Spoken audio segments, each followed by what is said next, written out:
All right, it's been a minute due to hunting, Thanksgiving, all the things kind of going on. I've been busy. My man Bob's been busy, but I've been excited to do this one. Worked with him on a few projects. Two-time Emmy award winner and the executive co-executive producer of the show that I worked with him on. Uh, I always like to introduce him also as just the what did I introduce you as, Mr. Often referred to by Wendell as the Assistant producer? assistant producer. But anyway, so this is Robert Mora, goes by Bob Mora. He's been in the TV industry for a really long time. Got some really cool stories that he can share and some stories he can't. But welcome, man. It's good to have you on. Thank you very much. No, it's good to be here. I'll try to share as much as I can without getting myself in trouble. Well, yeah, and I I only mean, say that it's nothing dramatic or super crazy. It's in a lot of the travel and game shows I do, they're competition reality shows, and we have to sign pretty extensive NDAs. You know, one of them has a $10 million one of them is a $10 million NDA, which I think is kind of funny because if I actually had $10 million, I wouldn't sign it. right, but you don't have it. What the hell? What are you going to get? Since I don't have something, okay, put it in front of me. Yeah, right. Uh, So I mean, yeah, the but there's a been doing this for about 30 years. So Yeah, yeah, and we met on oh Secret Celebrity Renovation. That's the show that we worked together on. But the biggest show that you've probably worked on, if I'm guessing, would probably be The Race, huh? yeah, did 15 seasons of The Amazing Race. I did like five. I started on five. I did 5 through 15, I think, and then I came back, did a bunch of other shows. I did Top Model for 14 seasons actually. Um, then I done another. I started in children's television, which is kind of funny, which I think should be funny to you, It is knowing some funny. of the conversations we have on our home renovation show. Right, because it's definitely not child friendly Right. in the sense Well, of workplace. right. I mean, some of our conversations probably aren't child friendly either that we've had during the over a few beers and wings or something along the way too. But Yeah, it's just a different genre of television, right? We're not it's not a kid show, right, right? right. We're doing a network TV show. And sometimes in the shows we do, it gets quite frantic behind the scenes. It does get a little heated. And There are high blood pressure moments. you know, We people we get a little testy. You know, the great thing about it, the great thing about what we do, uh, especially on Secret Celebrity Renovation, and I did another show called Interior Therapy, is when you're doing as crazy as it gets, and is kind of, you know, you want to strangle your coworkers at the end when you do that reveal and you actually help somebody out. Mhm. Everybody forget all that stuff, right? It's just like a moment where you're like, yeah, it was all worth it. It was all okay. You know, it was Yeah, okay that we were kind of at each other's throats because what came out of that was this moment. yeah. Uh, No, no, for real. I mean, you're that's a very good point because I mean, it does, especially when it's a really good reveal. Like, when it's a really good reveal and everybody that, it's a real feeling that you're getting from them. Like, some of them are just blown away and, you get to see that, the viewers get to see it on TV, but we're like literally standing there, not only seeing it, but feeling the yeah, emotions. and they end up being people we know, so we're even more attached to it than the viewers in a way, right? Right. Um, the Niecy Nash episode that we did, I remember thinking, standing there the day before, thinking, "The fuck am I doing? Oh, Like, why are we here? Like, what are we like?" This is so like I just felt like it was a train wreck, right? But then all of a sudden, magically, thanks to you and the team, you know, we walked in morning of, and it was beautiful. yeah. I wasn't even Like, there, the reveal for that one, because I had I to mean, I look around and like there's 70 people in tears. Mhm. And then I think, oh, that's what we're doing. That's what that was, right? All of Right. that.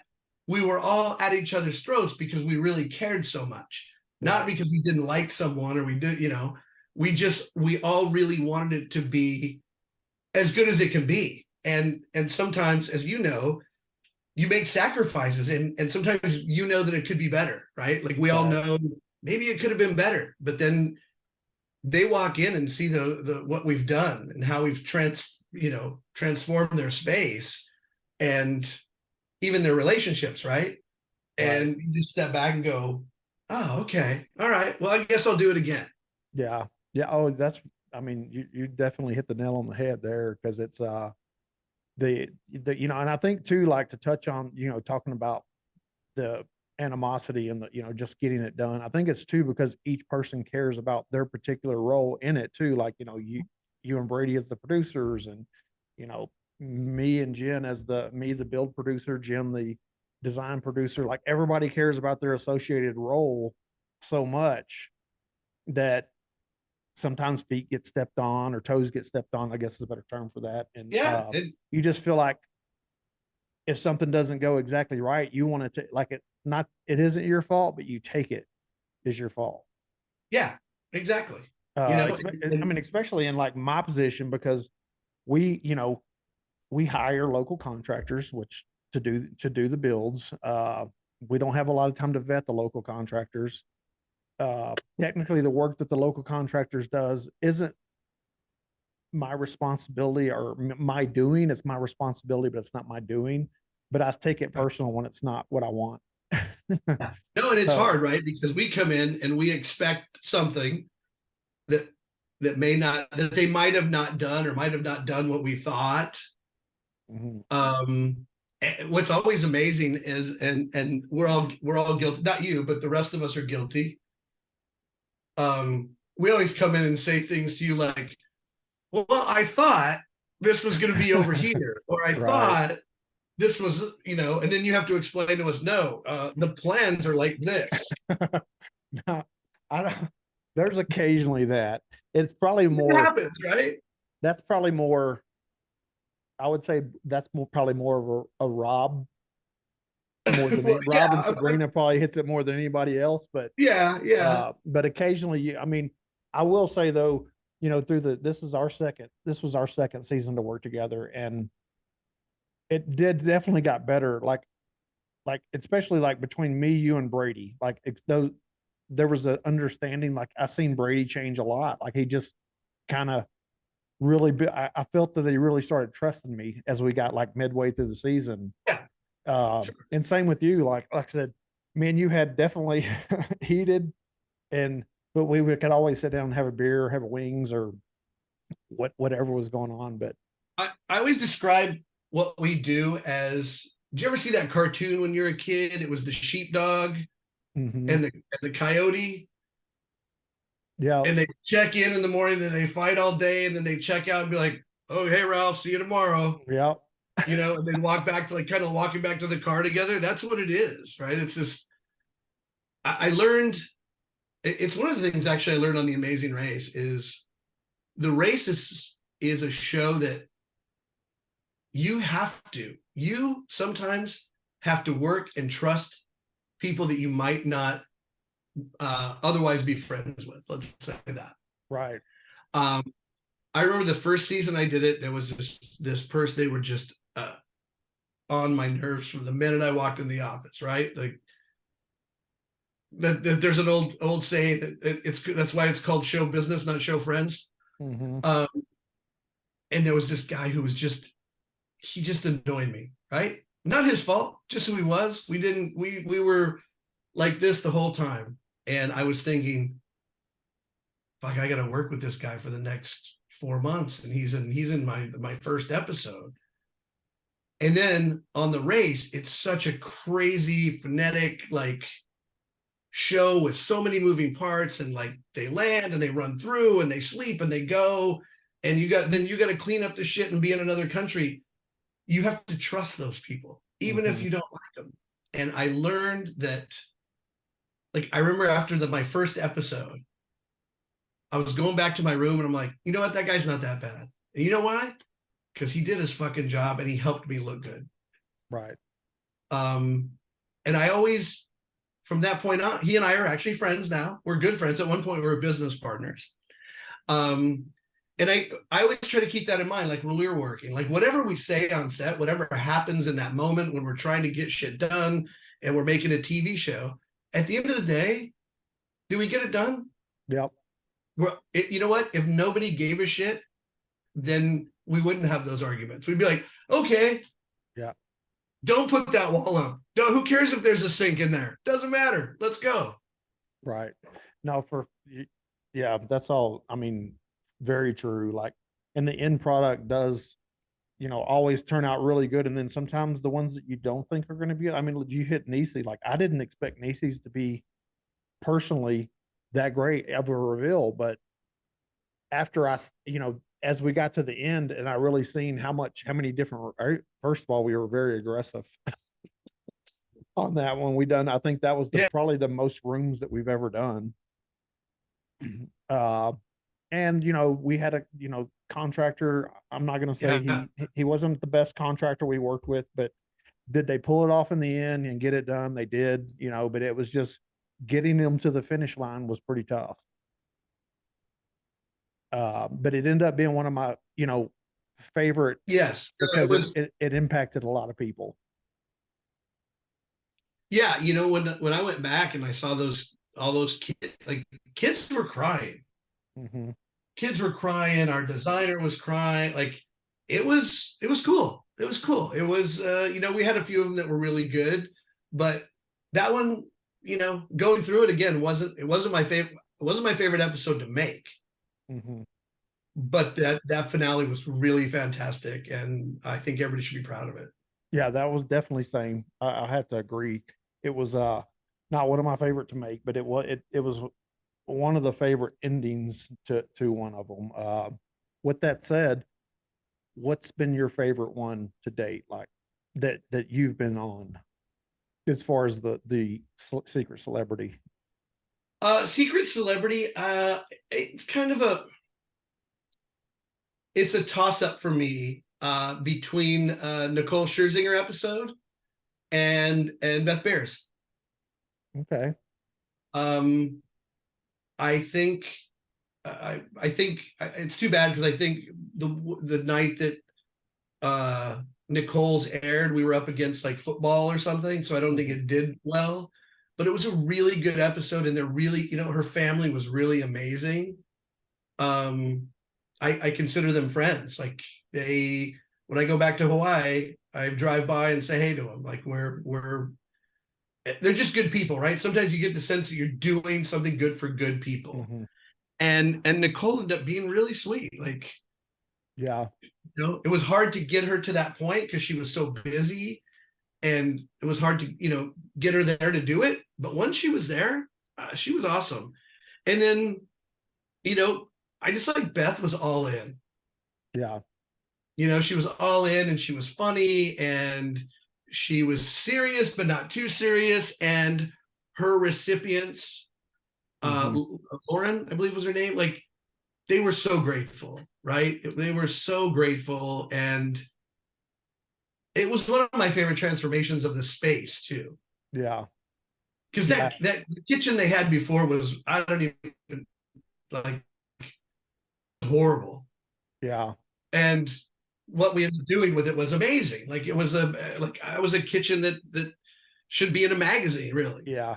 Well, and that was best contractor I've worked with so far. Like that contractor was spot on. Those guys were always there, always ready to go, always manned up. Like, and I mean, we didn't have a whole lot of, that was one of them. We just didn't have a whole lot of you know what I mean? Like when we got to the end, it was finished. It was literally done. Finished. It was done with, we knew it was going to be done with time to spare, really, in a sense. That one was, if I had to pick a favorite, that's probably if I had to say top three. My favorites are different for different reasons. Like Shaq's probably my favorite because it was Shaq. As a basketball fan, growing up watching him, I mean, so that kind of makes it my favorite for selfish reasons because I got to meet Shaq. I got, a Yeah, lifetime idol, and he was fun to be around. Like he it was was just cool. fun to Like be it around. was definitely a cool episode. Uh, but the family, the best family might have been, but to me, the best recipient so far on my end is probably between Beth's family and Max's, and Josh and them were a very good recipient too. Um, it's Yeah, weird because they were really they're good people. For me, I wish what we did in that house didn't completely translate on camera. yeah. Well, there was a couple things that we went back and forth on that we probably might have should have went in one direction, but we didn't.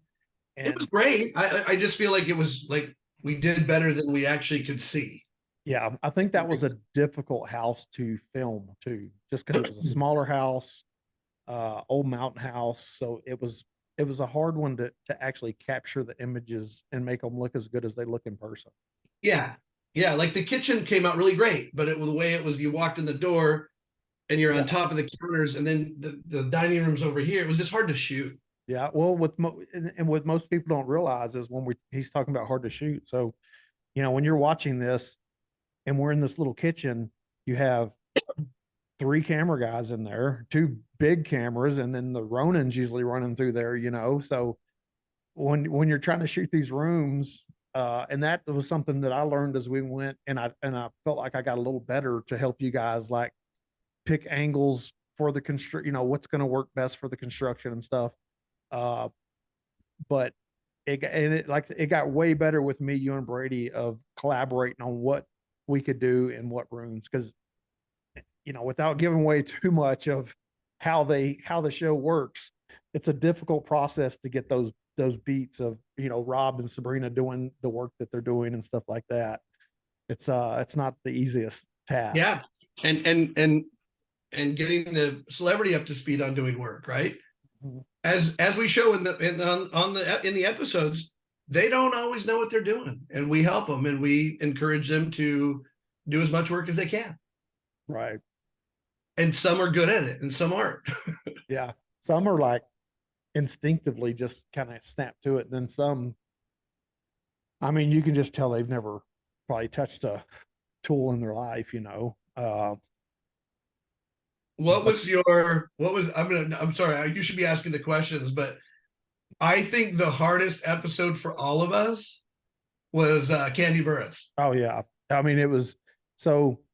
It's kind of funny you say that because Candy Burrows was kind of our bar.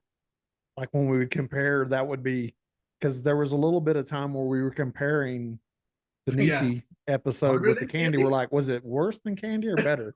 And worse, like, I don't want viewers to think we're talking worse, like production, putting the actual finished Yeah, product together. putting the pieces together, right? That Getting the reveal was bananas because that was one of our best reveals because it was an absolutely ambitious job, but it was a very difficult build. sure. A lot of memories. That one almost killed me. Yeah, that was tough. I didn't, and that was from the beginning, from day one. It was like just nothing went right.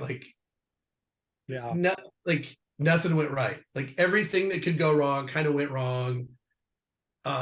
We even had some weather issues, if I remember. very old house. Old house, and Probably every time you never been renovated, probably ever. I remember getting into the walls and the electrical was like the old, like it wasn't even your wiring wasn't even in housing. It was just the two wires that just come down to the plug and through the wall, yeah, yeah, uh yeah. That was a tough one, right? and And I think and both I always felt like both times we went out there to film, I felt like I really felt like as soon as we got there, it was just craziness from the minute we got there till the minute we finished it. It was just nonstop. We need this, we need this, we don't have this doesn't work, this isn't right. This is, you know, we want to add this. Oh shit. yeah, and then you're right, weather that I think it was revealed when we got that monsoon come through there. Yeah. Um JB Smooth was another good episode. JB Smooth was good. JB Smoove is the one that I didn't even like. I don't even think I was only out there for the demo.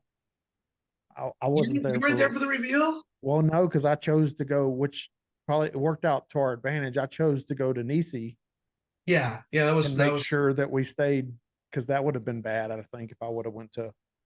yeah. And JB was a whole different thing. Like we built a house, like we put a Yeah, prefab together. So yeah, it was the kind of an atypical yeah. He sequence. was fun though. JB was another one that was fun. Like he was all about it. Like he Just a was, good guy, right? Like yeah, JB was just a good guy, and when he was there, he was 100% into it, and pitching us ideas the whole time.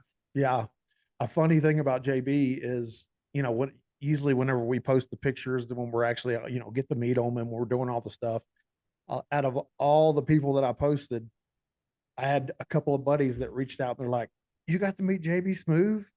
And I was like, "Yeah," because not a whole lot of people know who JB is. He's an older, No, he's an old school comedian and yeah, been if around you're for, not a Curb Your Enthusiasm fan, yeah. yeah. I had a couple of people that were like, "Wow, you got to meet JB Smoove," and I was like, "Yeah, I mean, I met Shaq too, like," but they were just, pumped about JB. I'm trying to think too. I mean, scenery wise, the Occidental one was pretty. I liked it because that's a That was beautiful beautiful, area. right? Like Golly, that beautiful area. place. When you get Like, time to get out and go down to like Bodega Bay and yeah, it's one of those places that, if you're gonna live in California, that's a place to live. what you do. You live in California. Yeah, but LA, I live here because I have to work here. LA was great for, my 20s, 30s, and most of my 40s. And then, it just in the last probably, I don't know, 8 years, 9 years, just taking a turn.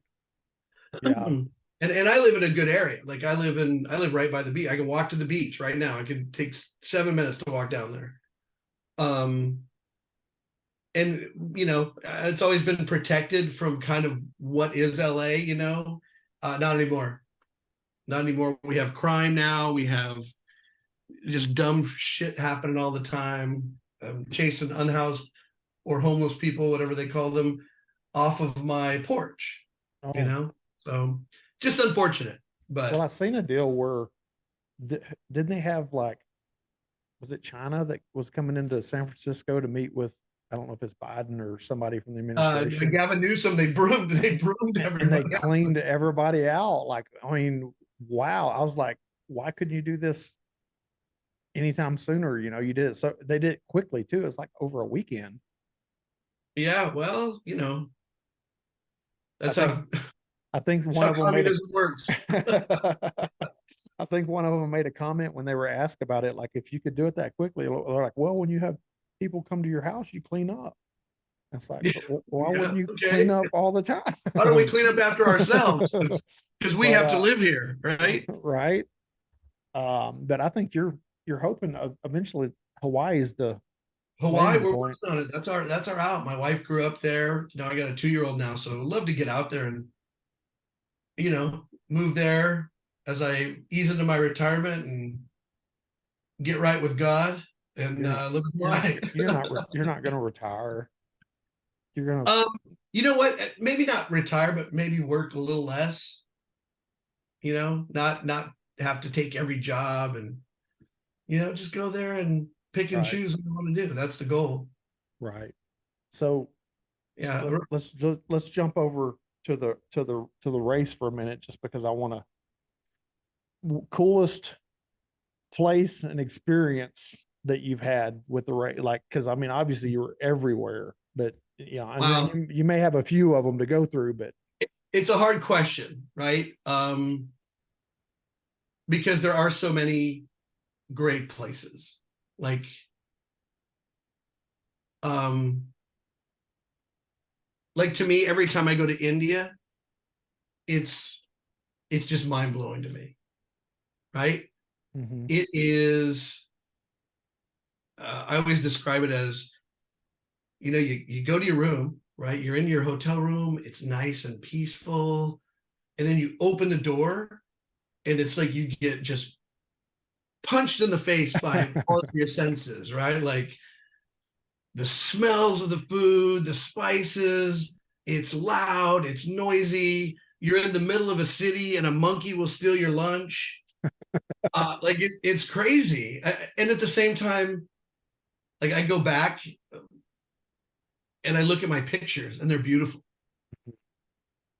Right. I'm exhausted after I get out of there. I'm like, I just want to go. I want to go home. It's so busy. Like it's so, it's one of the 1.4 billion people or something. It's crowded. Mm-hmm. And you look at this craziness that's going on in front of you, and somehow it works, right? It's the world's largest democracy. It works. It's just how they do business. And I one of my favorite memories is I sat down to have my lunch with my driver and a PA, and a fucking monkey took my lunch away. And I got up because I was pissed off. And then I realized when that monkey turned around and his fangs were that long, that monkey would fuck me up. So I left.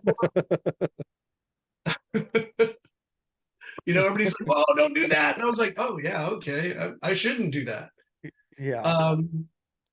And I've been all over India. And every time it's a different experience. I always tell people that it's beautiful in India because you can put a camera on any corner of any street, let it run for 8 hours, and at the end of the day, you have a TV show. Like it's pretty wild. The bummer part for me is I get sick every time I go to India. Like crap my pants sick. Is that where you got the sick, where you were telling me about the motel room, like where you basically almost died? No, actually, that was in that I was very sick in India, but I had the doctor come and give me a shot. I ate something every time I go, I eat something or drink something that makes me like stomach sick. Antibiotics, I feel better. But I I don't know if you're gonna be able to use this in your podcast, but I'll tell you the whole. You can this is adult listeners. So I'm scouting in Maputo, Mozambique. And we're scouting, we're looking for new stuff. And Mozambique is famous for cashews, right? So one of the things we're going to do are these cashews. And we go to the place, the process of getting the nut out of the actual husk or shell is pretty intense. Like they have to burn it. There's this whole process where they have these giant open flame barbecue looking things, and they burn the husk off and they crack it open, and the husk itself is a little toxic. I believe it's poison if you eat just the husk, if I remember correctly. Well, not thinking, I'm always like, oh, don't drink the water and don't use the ice. Don't, when I'm in Africa, you don't want to get sick. But you know what I didn't think? I thought like, I'm gonna eat these cashews, no problem. So that night, and I didn't remember that I ate like a pound of cashews. Oh, that's a lot of cashews all day long. Yeah. So I get back that night, and I go to bed, and Wendell, I literally woke up in my bed, and it was bad. Shit everywhere. Like a fire hydrant. like on the wall away from the bed. Man, I don't even know what I'll do. Horrible. So I don't know what's going on. I can tell I'm sick. As soon as that happens, I can feel that I'm going to throw up. I start throwing up. So, both ends. I grab my cell phone and I literally crawl to the bathroom. I can't stand up because I'm cramping so much. I get in the bathroom and then I realize, well, I can't sit on the toilet. I crawled into the tub. And I'm laying there and I start to hallucinate. like I'm so sick, and I think it was because they're toxic. Right. I think that there's people walking around my room, and so all this is going on, and I'm trying to hide from the people. So I'm ducking down, and I get my phone. I'm like, I call the local person. So I'm sick, and I think there's people in my room. You got to help me. Okay, Where's the right there. cameras? Where's the cameras when all this is going on? Meanwhile, I'm like, and then she comes in the room and she looks around and she was like, "Oh my God, I'll be right back." So she goes and gets a doctor. It seems, I guess she was gone for 15 minutes. If you ask me, it was like she was gone for 2 days. And I still think there's people walking around my room. Doctor comes back, looks at me and says, "I think he has malaria." And I'm thinking, I don't know that I've been here long enough to have malaria. So they do a test. He takes the blood. It's funny because I was totally out of it, but then we were in Africa, and he like was like, "Oh, I'm gonna put this. I mean, I got to take blood with this needle." I'm like, "Let me open that." Okay, Right. all Make right. sure it's all clean. Yeah, that's a safe needle. Let's do it. So they took my blood, and then I immediately they put me on Cipro, and I'm not even to the funny part of the story. They put me like that night. They start me on Cipro. By 11 a.m. the next morning, I feel great. Like, he gave me an IV. I'm hydrated. I move to another room. I take off my clothes. So the next day, my boss flies in. Right? He says, "Hey, can you scout?" I said, "Yeah, I'm okay. I feel okay. All those drugs are working." So we go out and we scout. But when we walk back in the hotel 4 or 5 hours later, there's these guys in hazmat suits, and they walk out of my room with the mattress. Is it all wrapped in plastic and Totally shit? wrapped up and like wrapped up, and they take it out, and they we found out they threw it in the incinerator. Oh wow. And then later on, the local came back and said, "Hey, they totally have to remodel the room, and they want you to pay for it."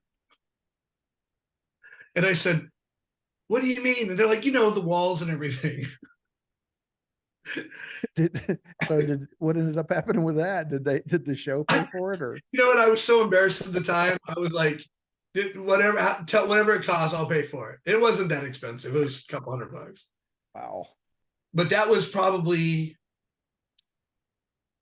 my worst experience. I can Like, for me, imagine. those were low times. I also, on Top Model, fell over a banister and broke my leg very badly. I think we've talked about that. I don't know if you told me that one. 4 surgeries later, I shattered my ankle, completely shattered my ankle, and I was in New Zealand. Just funny, beautiful country, right? And people go there for adventure sports, and the surgeons there see a lot of broken legs, broken arms, broken collarbones, because people go there for extreme sports. Right. When they took me in, the doctor assumed that I had been doing some extreme sports. Or Nope, I just fell over a banister in a hotel and shattered my ankle. working on American Top Model. America's Next Top Model. That's a rough. That's a And rough sight, man. it was 4 surgeries to get back to normal. Damn. What else? Like, there's a lot of places I really love. Vietnam. Like the southern islands in the Philippines are probably, to me, Yeah. the most beautiful place on the planet. Some of this, you showed me some pictures too of, I think it was at Russia where you were driving around the little tank thing. Like, Oh, that was I did a show called Race to the Center of the Earth, and we trekked across Eastern Russia. yeah, those were cool pictures. You showed me some of that stuff. That was cool looking. Like, that was a brutal trip, right? Because it wasn't like we had to walk the whole way, But when you're riding in like those tanks were like from the 80s, 70s, Yeah. and 80s, and they're now in civilian hands. Well, those weren't exactly designed for comfort. Right. Suspension's not really made for There's comfort no riding. like I just got out of there and I was every night I'd get out and be like, I need to wear like something for my kidneys. My kidneys hurt. Getting beat to death. Yeah, because you just like it's just like pounding on the ground.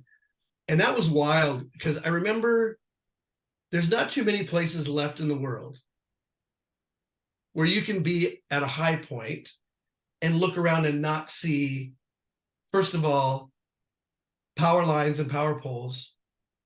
Second of all, another human for a couple hundred miles. Like I bet the skies were amazing. The skies were. It was. When I you mean, get way out wow. there and all that light, there's no light pollution No, or yeah, the anything. stars at night were like you can't. Right, there's no light because you're in Yeah. the middle of nowhere. You're in the middle of nothing. I mean, Um, and just you're like the trains are these old trains, like Soviet era trains, and it was cool, right? It was cool the first time I did because I had to do it 3 times. I got to tell you, on the third time, I was like, "Oh my god, I'm so glad this is the end." not that cool. Not that cool, but there was, there's just some places we saw that, there's this. It's one of the. It's not the smallest, but I think it's like the second or third smallest desert in the world. Hmm. And it's a desert in the middle of these mountains, and it's like 12 kilometers across. Oh, wow. And it's a desert. Like it doesn't it rains everywhere else, but right in this little spot where all these sand dunes are, it is a desert. That's crazy. And it was crazy. And we camped out there, and it was just like it was one of those places where if the wind wasn't blowing, you could hear yourself breathe. Yeah.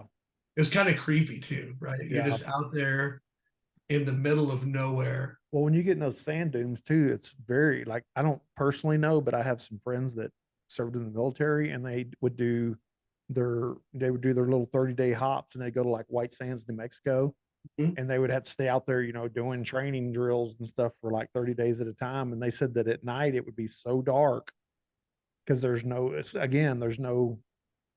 lights out, there's no light Yeah. pollution or If anything there's like any that. kind They of said cloud cover, like if you walked away from camp to go take a piss and you weren't paying attention, you could get lost. Like you would literally have to be like, where the fuck's camp? Like you just literally walked out, couldn't figure out where you were at.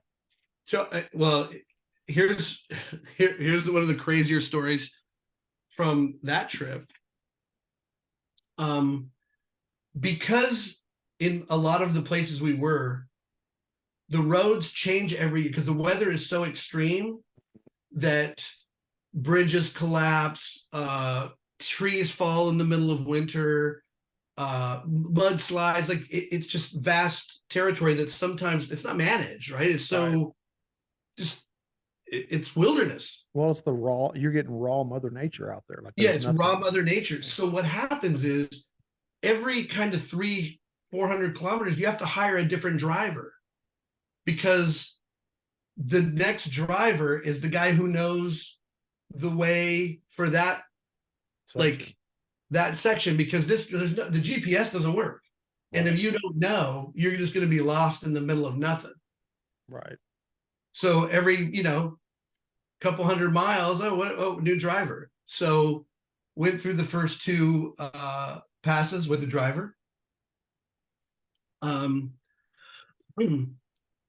the third pass, we get to, I had the same driver as the first two trips. On the third trip, which was actually the part we were racing, because it was a scout and then a test to make sure it could be done with all the obstacles we put in place, and then the actual competition. So we do the last one. We're going through. I wake up in the morning, I walk out, and I'm like, "Where's my driver?" And they're like, "Oh, what's wrong?" He got killed by a tiger last night. What? Yeah. What are you talking about? Oh, he pulled over to go fishing, and a tiger killed him. You literally got eaten by a tiger. So the new guy, your replacement, is on the way. Wow. Because How vulnerable is that? First of all, you're out here with, if that driver doesn't show up, you well, don't know where the my fuck whole you're going. there's a lot of implication. Like there's a lot of things that causes problems with. But then I'm thinking, wait a minute, we're going into this place where the tigers are. That's where we're camping at night. And then when we get there, when I finally get my driver, the guy tells us like, oh, we spotted a tiger here the last couple of days. If you have to go to the bathroom, just make sure you don't run into the tiger. What? Right. And then the guy, our guide, who is like a local tiger expert, says, uh, if you see the tiger, if you actually get to see the tiger, that means he's not hungry. You know, this is going to be hilarious. The vision I just got in my head as you're saying, when you go to the bathroom, just hope you don't see the tiger, is the member of the show Stand By Me, Yeah. when the Yeah. kids are out there and it's the little fat kids turned with the gun and he's by the tree and he's like, Yeah. Yeah. It's his turn to keep watch. he's just flinging that little pistol all over the place, except you don't have a pistol. Obviously, you can't take that with you. What made me feel better. So that night when they were telling me all this stuff about the tigers, right? Be careful, be careful, be careful. And, the tigers in that area, their heads they're right. When they stand on their back feet, they're 7, 8 feet tall, right? Right. Are They're they huge. like Siberian Yeah. tigers? Exactly. They're huge cats. They're bigger in the wild than people think. And they're very smart animals. So I'm starting to get a little nervous. I'm thinking, man, we're out here in the middle of nowhere with a satellite phone that might work. Sometimes it works, but we're in Russia, right? So that can be jammed anytime they want to jam it if we're too close to a military installation or something. Right. Which happened a few times. We couldn't use it because we were too close to the airfield. Anyway, what made me feel better is we get to camp, and then behind us, these park rangers, we were inside a national park. These park rangers show up, and 4 of them get out of their canoes with Kalashnikovs. Oh, wow. And I'm like, all right. I'd be like, can I borrow one of those for the rest of the trip? I'm like, where are you sleeping? Because I'm going to sleep there. Right, between you two. Yeah, you guys just stay right there, and I'll take my nap right here. What else? That was a wild trip. That was a wild show. It's called Race to the Center of the Earth. So explain to somebody that might listen to this. You were talking about the competition. So what is the actual competition? Once you scout it out, what is the actual race? So this was Race to the Center of the Earth, different from the Amazing Race. Right. So it was 4 teams, each one on a different continent, racing towards the center point. So when they get to, there was a one in Canada going from the East Coast to the West Coast. Russia was going from the West Coast to the East Coast. South Africa was going, South America was going north to, I forgot what the jumping off point, I think it was Santiago, Chile. End point being all getting on a plane when they got to that point and getting to Hawaii. And then when they got to Hawaii, they had to find the $1 million that was in the water off the coast of Hilo. And then travel wise, like what's the means of getting from A to B? Well, it was different. Like we set up obstacles to make it fair in each country, right? Or in each route, I should say. There's several. Oh, Southeast Asia was one too, and they went south. So it was, in Russia, it was the tanks, it was hiking, it was mountain climbing. Like we would have them run, like they would go right up to a rock. Like we would lead them through GPS markers right up to a rock face, right? And now you got to climb to get to your car that we put on the other side. You got to climb the mountain. Can't go. You can go around if you want, but you're going to lose. Right. There's no way you're going to win. Right. So you got to be in pretty good shape you got to be able to move. The fastest way to do it is to climb that mountain. Right. We put canoes out there. you can go around, you can do anything you want, but the fastest way is probably to take the canoe. Right.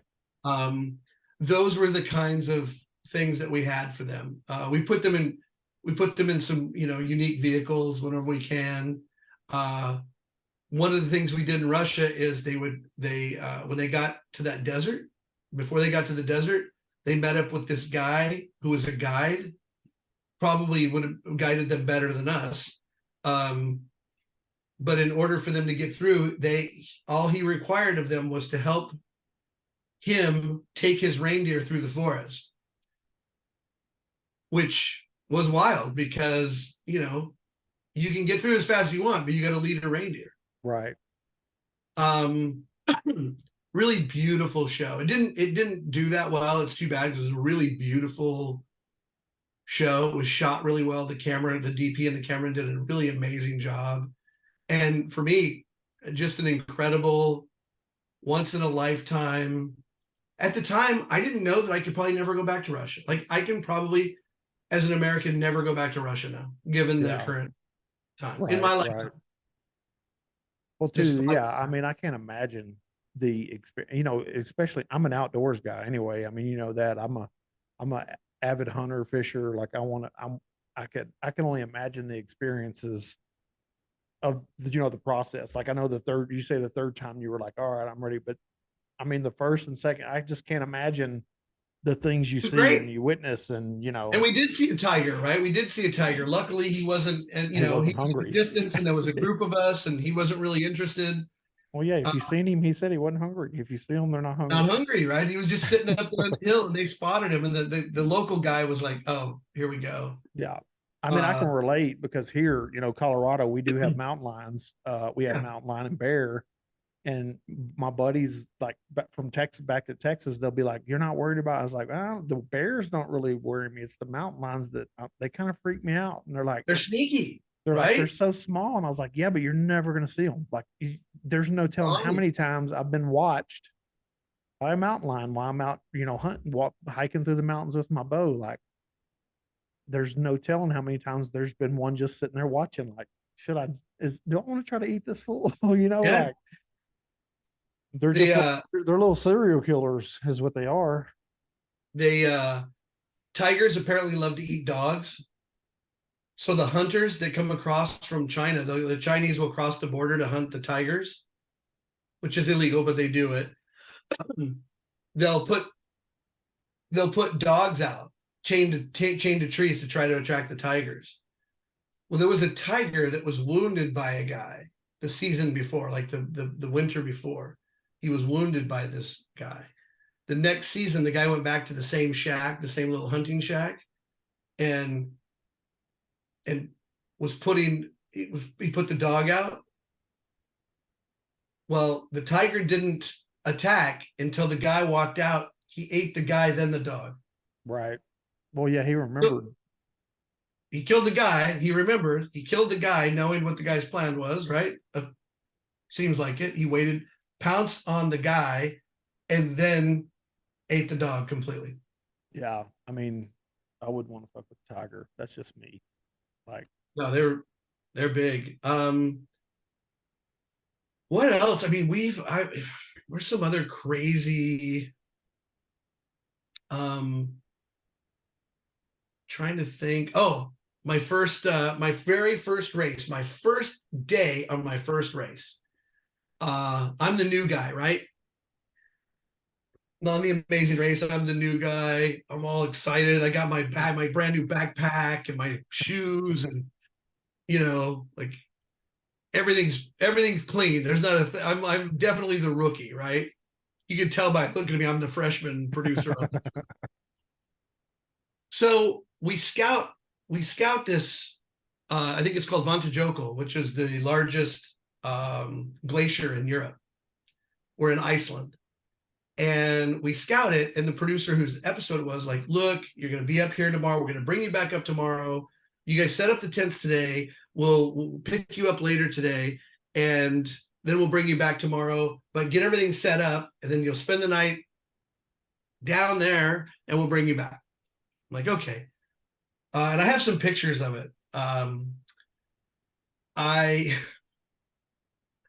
We set up the tent. I'm with this local guy, Jan, and we set up the tent, and beautiful. Some of the most amazing pictures I've ever taken. And we take these. Do you know what a Nissan Patrol looks like? I think so.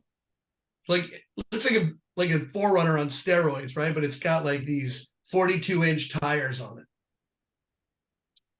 So we take those up there. They drop us off. We're setting up the tents. The patrols leave. They take off. So we're setting up the tents, and it's getting kind of starting to get dark. It doesn't get all the way dark because we're that time of year where like the sun doesn't set up there. But I look down and I'm like, oh, it's 8 o'clock, man. Hey, I pick up the sat phone. I'm like, hey, can you guys come back up? They're like, no, it's too late. They won't let us go up there. And I'm like, what do you mean? And I'm like, we only have I didn't even have a jacket. I had like a little puffer jacket. I didn't have, during the day, it's because it was summer, it was probably 55. Mm-hmm. But at night, when the wind starts blowing and there's no sun, it drops down to like 20s. 22. Right. So I'm like, no, you got to come and get me. No, we can't do it. It's too dangerous. Okay. Well, you just have to spend the night. And I was like, all I have is a sleeping bag and Jan. And Jan's like, oh, I have some things in my bag. And so time to go to bed. And Jan goes, okay, let's go. And I'm like, what do you mean? He goes, well, we have to sleep together or we'll freeze. You'll freeze to death. I'm like, oh, fuck. All right. So Jan and I get in the tent. We're not spooning or anything, but we're just sitting there. And then about, 4 a.m, I'm like, I gotta take a leak, man. He goes, okay, but look out for the crevices. And I said, what? What are you talking about? He goes, yeah, those cracks in the ice. I go, yeah, the little ones out here. He goes, yeah, they're little, but it's like a kilometer deep.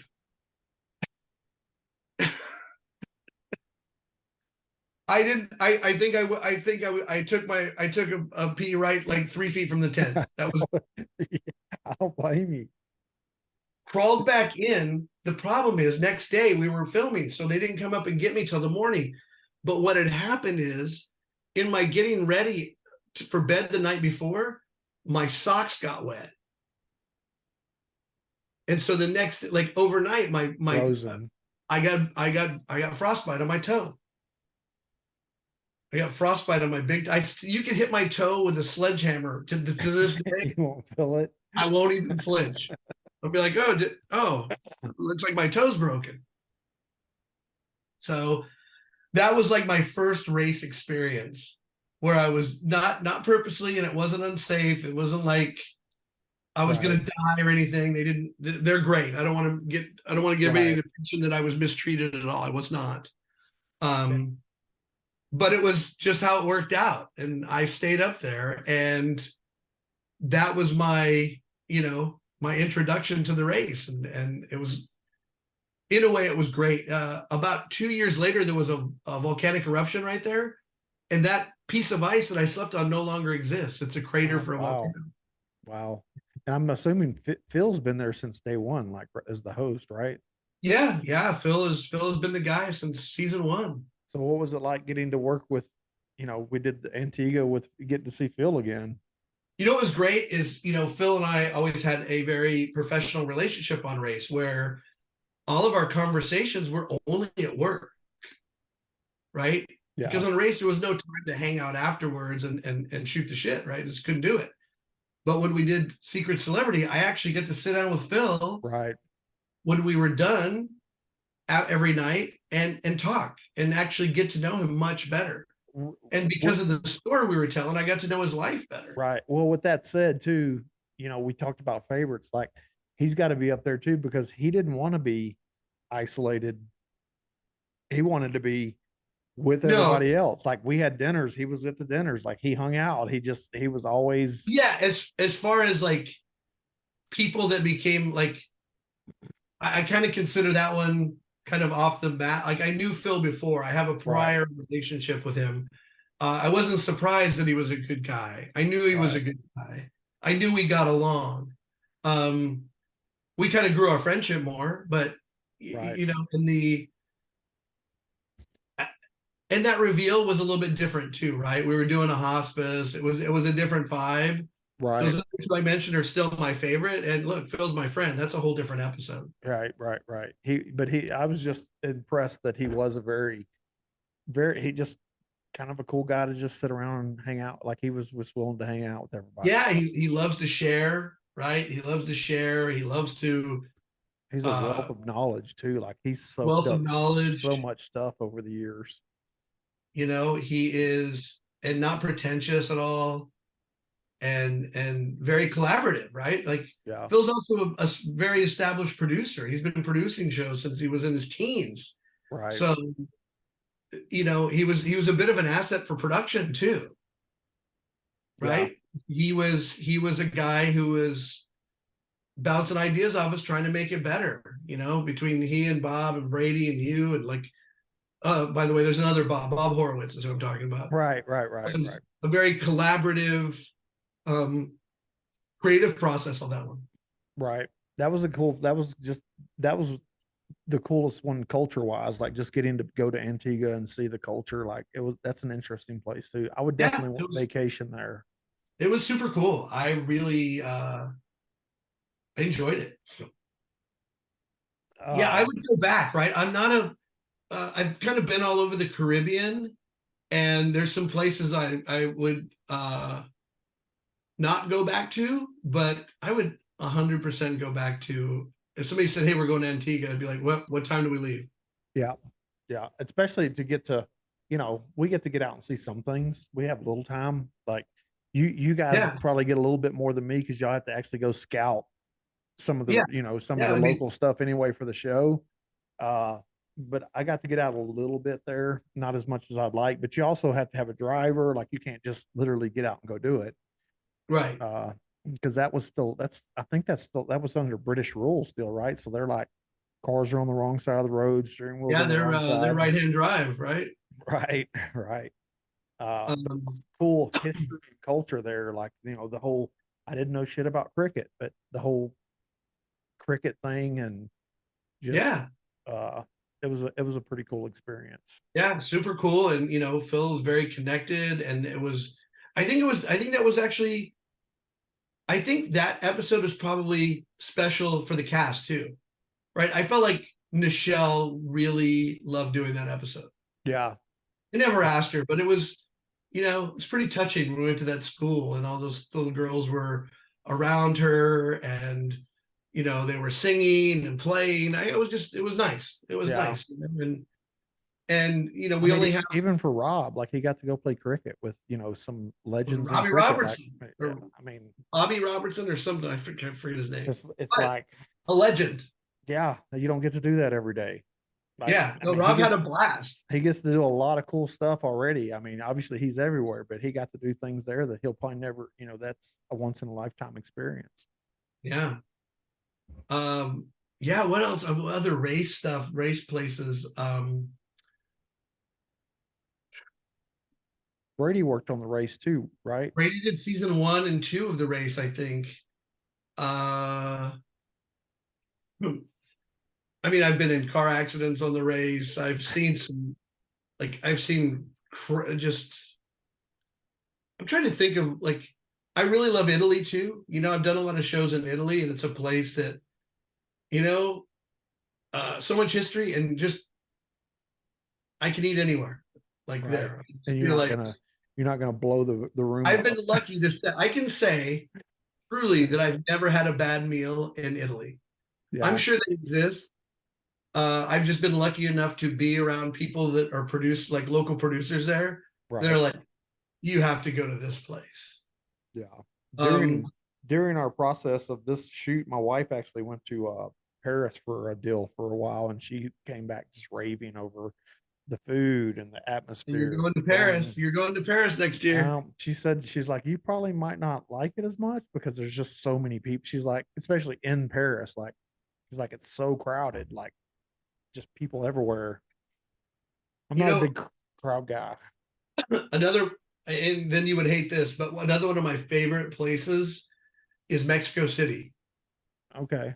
Mexico City is really fantastic. Like I find it to be one of my favorite cities in the world.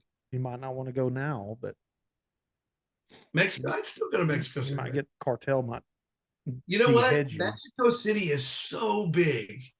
It's so populated. Like I get, that you're probably in danger if you're just driving through Mexico. It raises the danger a little bit. Um, if you have money, but when you're in Mexico City, you're a Fly on I the can wall. explain it like you're a grain of sand, Right. right? You really have to go. I would think you have to go out of your way to get yourself in trouble there in Mexico City. Right. You know what people forget, and I've been all over the Middle East, worked in Abu Dhabi, Dubai, Jordan, uh, Kuwait, where else? I'm going to do this job in Saudi Arabia. People forget that one of the most dangerous countries in the world It's America. is America. Like there's perception of what danger is, right? And I always think like I'm probably in the most danger if I'm walking in downtown LA. Right. Probably way more dangerous than walking in downtown Mexico City. I would say You it's a know, pretty probably a pretty even. You're probably just as much danger in either or. there's some places. Oh, you know what? You know what country I really love? Japan. I love Oh yeah. Japan. I love Japan. It's the quirkiest place, and like people are nice, and the food is amazing, and the culture is amazing. Nobody And looks you in the eye either, do they? what's that? Well, they mind their own business. Yeah. Like, are you familiar with Shibuya Crossing? No. There's this place in downtown Tokyo, and I think that they say that every time the light changes, like 10,000 people cross the street. Jesus. I might have that number wrong, but it's crazy. You're probably right. Um, and there's so many people on the island it's an island nation, so they don't care what you're doing. They mind their own business. There's no Karens in Japan. They're just doing their thing. They don't care what you're doing. Right. And I love that. And it's just culturally, it's cool. I really like it. Like I enjoy it there. I'm happy there. I walk everywhere there. I never feel like, oh, maybe this is dangerous. Not at all. I don't Yeah. feel any uh kind of anxiety about, oh, should I be going over here? Oh, I don't know. Um, just great stuff. Yeah. Great place, and transportation is easy. Everybody's so polite. Um, I don't know. I think you got to go to Mexico City though, Wendell. I think you. I've been to Mexico, not Mexico City. I've been to a couple of places in Mexico, but definitely not Mexico City. I got my Uh, first this year uh people overload. Of course went to New York City for the first time. That oh, was what? never somewhere I wanted to go, but I went out there to see Anna Lee. Went with Anna Lee's parents to go watch her do Sweeney Todd, and then while we were there, we caught Kevin Cahoon, which I don't think you met Kevin. He was on season one. He was the episode where they hired me. I was Yeah, contracted. That's how they found me. So I went out and watched his Broadway show, and I went out and watched Anna Lee's Broadway show. And wow, New York City is not for Wendell. no, yeah. You have to be in a certain mindset to enjoy it. Man, just walking down Wendell, the my street. computer's about to die here, and I don't have my charger. Give me a second. I'm gonna go Okay. run and get. Yeah, yeah. I'll be right back. Sorry, man. No worries.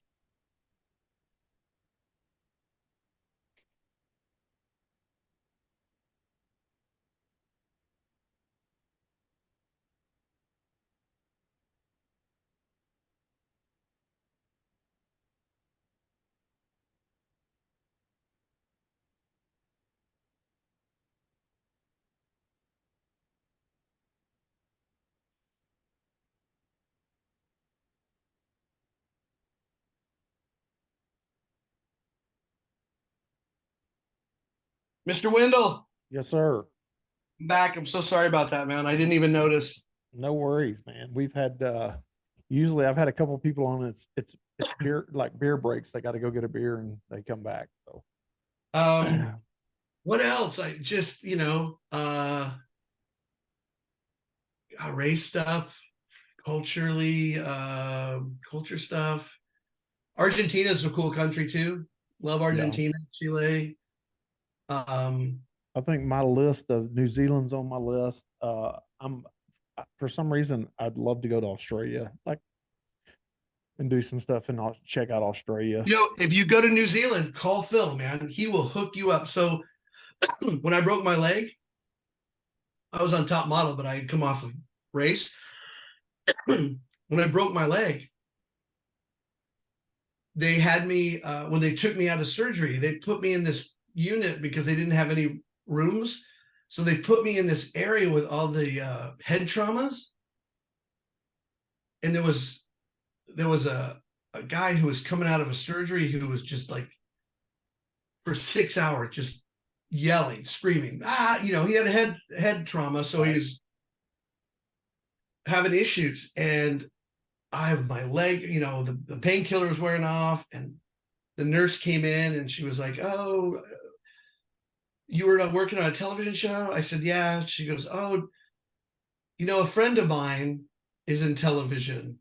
His name's Phil Kogan." How And funny I is said, that? "I know Phil." And then somehow, as soon as I said I knew Phil, I believe my wife or mom called Phil something. I don't remember exactly. But the next thing I knew, I had a private room, and all the nurses came in to talk to me about Phil. Yeah. He's connected. That was in Well, Auckland. yeah, he's probably, obviously huge in New Zealand because he's Phil. I mean, When my mom came to because I was there by myself, I couldn't travel by myself because I was doped up. Um, so my mom flew out. I get to the airport. Uh, they put my mom and I at first class. They literally took us from the counter onto the plane. And when I got back to LA, they took me from the plane all like to my front door. wow. Air New Zealand did that, and that was because of Phil, Phil. yeah, Yeah, like I can see literally, that. the guys helped my mom carry me onto my couch, and that Wow. was all Phil. That's cool that Yeah, it's just that's cool that he is that kind of guy. he's a good I dude. seriously doubt if I went over there, if I called him, if he would probably even answer his phone, but that's me. You know what? I don't know, man. You never know. Phil's a good guy, and you helped. Oh my God, I'm drawing. I forgot her name. You helped. Agnes, No, Kathy. recipient. Why can't I remember Yeah, her name? it was Kathy and Agnes, No, the the two the ladies there. Phil's family friend. Oh, yeah, I don't remember her name either. But you helped her, and I think in that you would get. It was we'll see if the whole tough as nails things ever comes up again because there was some of that conversation, but I'd be Yeah, surprised. I'm not. I don't know. Yeah, you know what?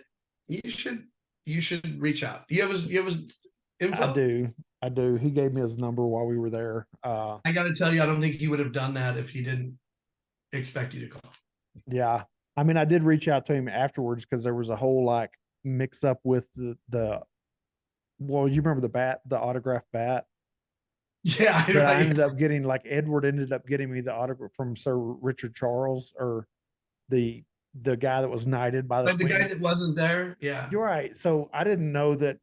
I was told that I don't think they knew who he was, but somebody told me that's who showed up to play cricket with him and Rob. So I just assumed that they had already had their stuff. So Pete actually, I mean, it was Edward actually gave me two of those. And I asked, and they said that Phil had already gotten something that day, but it wasn't from Richard, it was from the other guy. So I already told Pete he could have the other one.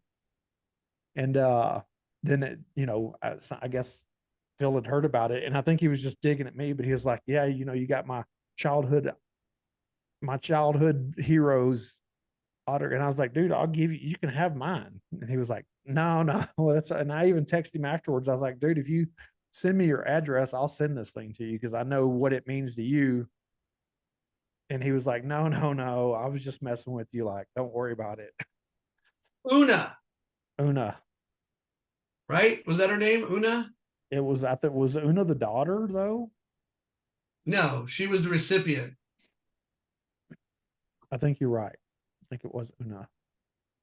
They were nice. They were all good people. It They was were, all good. they were. I mean, Great. all those people were nice. It was fun, like watching the contractors work because obviously that's not America. Tools weren't anything that I would be allowed to use in America or No, no. when we were going to They, do the well, scene with Rob and the jackhammer, and I was like, the wires are literally hanging out of the yeah, handle. you could see them. Yeah, that was there was, they do what they can, right? And then there was the whole broken pipe incident, which Phil says it was Rob. Rob says it was Phil. But I think when you go back to the camera, it was actually Phil. It was Phil.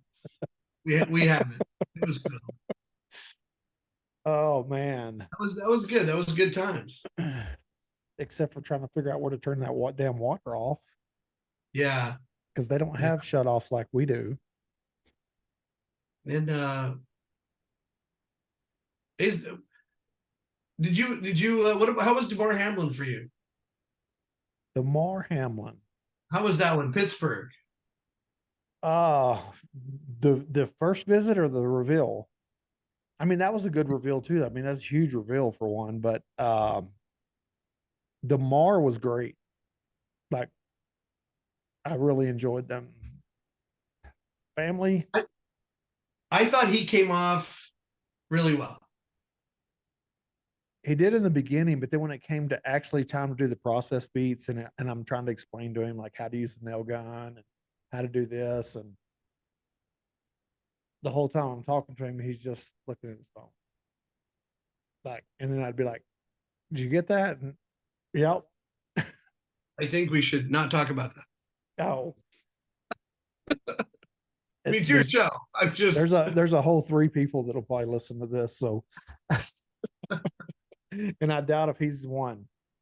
um yeah, man, I don't know what else do you want to talk about. I've So what's up and coming? What do you? I mean, that you can talk about what kind Fight of projects you Circus. got? I'm doing this thing in Thailand called Fight Circus, which is MMA real. I don't know if it's real MMA. It's MMA, but it's MMA meets a circus. Like it's MMA meets Cirque du Soleil. Or WWF? Um, I watched some videos. WWF, but you know what? There's going to be there's going to be some things that are semi-scripted, but the results of the fight will not be scripted.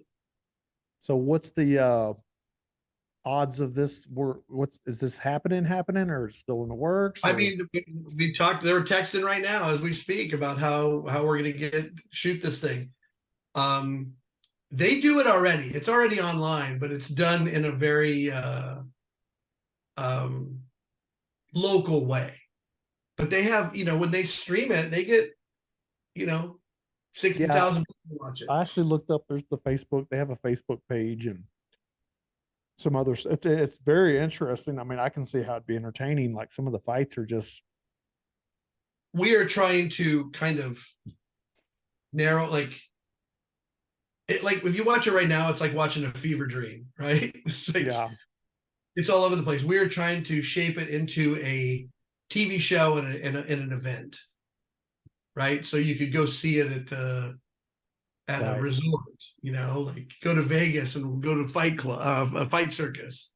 It looks like Colin McGregor is going to be involved. We'll see. So where's this taking place? Bangkok, Thailand. Bangkok, Thailand. That ought to be interesting. Yeah, and it's really because if you come to the States with it right away, you immediately have to deal with Commissioning.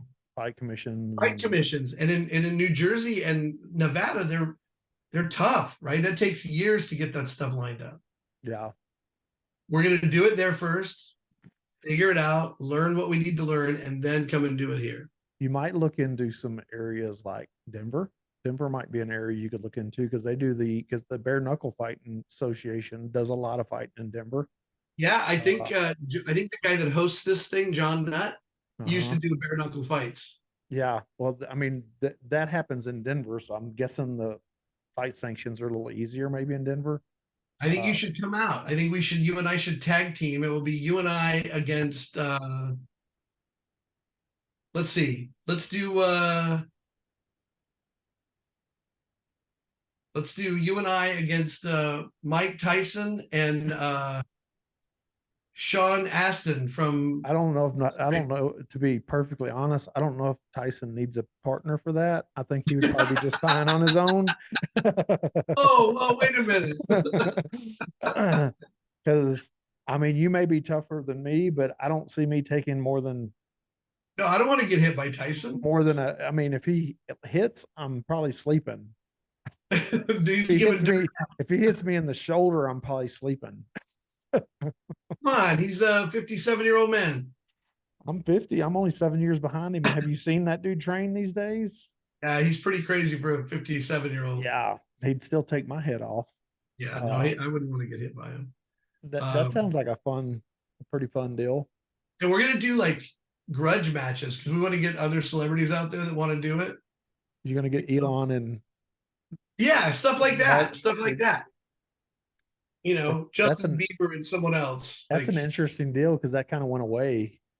But Elon was on Rogan not too long ago, and yeah. Rogan kind of brought it up, and it sounds like it's more Mark that's kind of backed out because the whole thing started with, I think Mark said something to Elon, and Elon said, "Name the place," or no, Mark said something, and Elon said, "Name the place," or no, I'm sorry, flip that. Mark said, Yeah, "Name the yeah, I place," know. and Elon said, "The Colosseum in Rome." And he was being serious because he was like, "What? Why not have it? I mean, gladiator style." Two ultra rich dudes can do it. And Mark blew it off because he thought he was joking. He was like, he's not serious." But on there, he was like, "No, I'm dead serious. Like we can fight. I'll fight him anywhere. You can go fight in his backyard." He's like, "I'm not worried about." But I know that Zuckerberg has been into martial arts for a while, right? Like MMA. Yeah, Right. He trains anyway. It doesn't right. mean No, he's good. he's very active in it. But Elon's trains more than people know because him and Rogan kind of went into that. He was like, he's done, a ton of stuff too. And he's kind of banking on, I think he said he outweighs him by like 70 pounds. So he's like, Joe Rogan crushed both of them. Yeah, for sure. Joe Rogan. Have you ever seen that dude kick a heavy bag? Dude, he has some snap in that. Yeah. For sure. And he's a black belt in jujitsu. So if you don't kick your head off, he'll choke it off. Yeah, no, he's been doing it a long time, right? I mean, he was doing that before it was popular, for sure. I remember him talking about it way back before he was really famous. Well, he's been the commentator for UFC for 20, 25 years now. Yeah, he's been, I remember going to see him and like not even on the main stage at the like Comedy Factory or Laugh Factory. Sorry. Yeah. Well, he started his. Yep. He built his own now in Austin. He's got I think they call it the spaceship or something like that. But he moved out to Austin and he built his own comedy place there. Yeah. He's bringing everybody out there. He's trying to get everybody to move to Austin. So Wendell, yep. I gotta get going here in a minute. Okay. Have we filled enough time? Do you have anything else you want to talk about? Did I suck? I don't know what to say. No, it's been great. I think it's been great. It's just been a good time just talking. I mean, that's kind of what this is. It's just sitting down, having conversations. When you stop the recording, there's something I want to show you. Okay. But anyway, it's nothing like that. Hey, people, clean up your minds. Yeah, Not dirty. or that's what he says now, but I'll let you guys know later. But It's uh, something only Wendell needs to know. okay, well, cool. Well, hey, I appreciate you being on for one. Oh, be here. And Thanks for then having me. hell, we can do it again anytime. Just let me know when you're free. Yeah, let's talk again. I'm sure we can go down. I have a whole If interesting career in children's television that I think is pretty funny. But that's if again, that's another if, call. if you want people to follow you or what, I mean, social media wise, what's your handle? If you want to share I'm that. Mora everything. More everything. At Mora everything on Instagram. Okay, cool. Well, check him out, MORA. everybody. Cool pictures. Like you'll definitely see some cool pictures from some of his experiences and stuff. But appreciate it, man. And let's jump off here. Thank you. I appreciate it. Be well.